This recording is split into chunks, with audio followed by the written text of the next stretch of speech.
ఆ అమ్మాయి ఇతనికి ఫోన్ చేయడము, ఐశ్వర్య అనే అమ్మాయి తేజేశ్వర్కి ఫోన్ చేయడము, మళ్ళీ తేజేశ్వర్ అనే వ్యక్తి గద్వాల నుంచి కర్నూలుకి ప్రతిసారి రెగ్యులర్గా వెళ్ళడము, వాళ్ళ ఫ్యామిలీతో కలవడము, ఐశ్వర్యతో తిరగడము చేస్తుంటే అక్కడ తేజేశ్వర్ని గమనించిన వాళ్ళు ఇలా చేస్తున్నాడు మీ కొడుకు అని చెప్పేసి వాళ్ళ ఫ్యామిలీకి ఇన్ఫార్మ్ చేయడం జరిగింది. సో వాళ్ళ ఫ్యామిలీలో మళ్ళీ గొడవ స్టార్ట్ అయింది.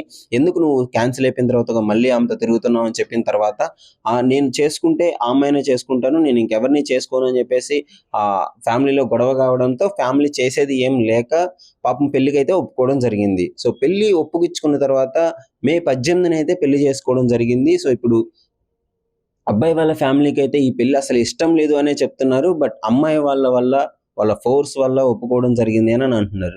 సో అయితే పెళ్ళైన తర్వాత పెళ్ళైన నెల రోజులు కూడా కాలేదు, కర్నూలు జిల్లా పాణ్యం ప్రాంతంలో అయితే డెడ్ బాడీని దొరకడం జరిగింది.